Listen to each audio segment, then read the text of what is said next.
Welcome to Bless Your Heart, a special segment of Sunday Night Live where verses are stitched back into context with some love. I am your host, Trenton Barksdale, and I look forward to enjoying some time with you.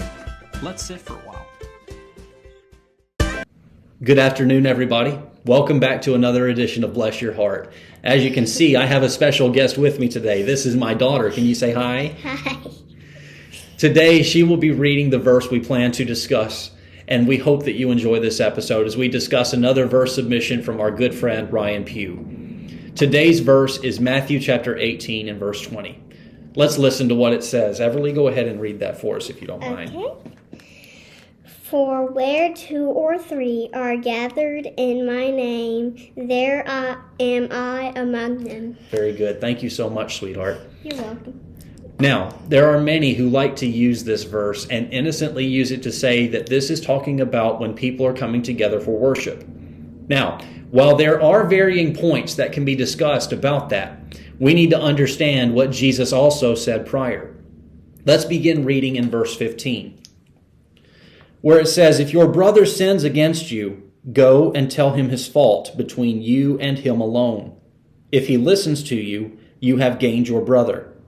But if he does not listen, take 1 or 2 others along with you, that every charge may be established by the evidence of 2 or 3 witnesses.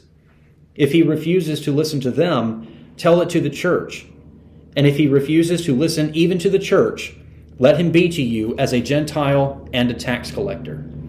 Truly I say to you, whatever you bind on earth shall be bound in heaven, and whatever you loose on earth shall be loosed in heaven.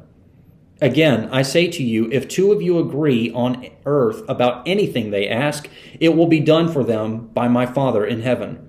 For where 2 or 3 are gathered in my name, there am I among them." Now, while we as Christians should want to come together for worship, we should also understand the importance and sometimes necessity of church discipline. Situations can and will arise that demand for brothers and sisters to be called to the mat. Notice the procedure for which it is to be done. Number 1, first, go to the person who sinned against you and confront them one-on-one. This keeps the person from feeling publicly shamed and gives you opportunity to talk things out. If they're willing to listen to you, awesome. Well and good. Number 2, if they are not willing to listen to you, take 1 or 2 others who may know about the situation so as to have the words confirmed by at least 2 people. Jesus referenced the Old Testament here regarding judicial proceedings requiring a minimum of 2 or 3 witnesses here. Again, if the person who has sinned is willing to listen at this point, you don't have to publicly shame the person. It can keep the congregation from more harm. Number 3, if the person is still not willing to listen, either to you or those who know the situation, it is then and only then that you take it before the church. Now, the whole of the congregation is aware of the situation.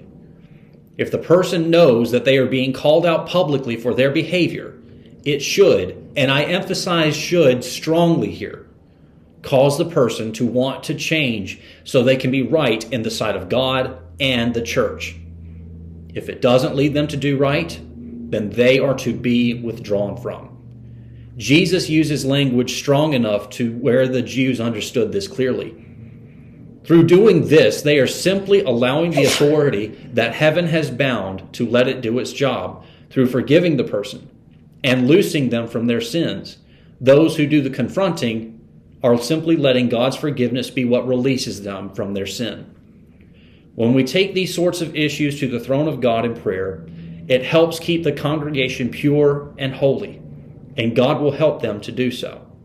Through maintaining the purity of the church, it allows for Jesus to come and be among them in his name. I hope this has been an encouragement to you.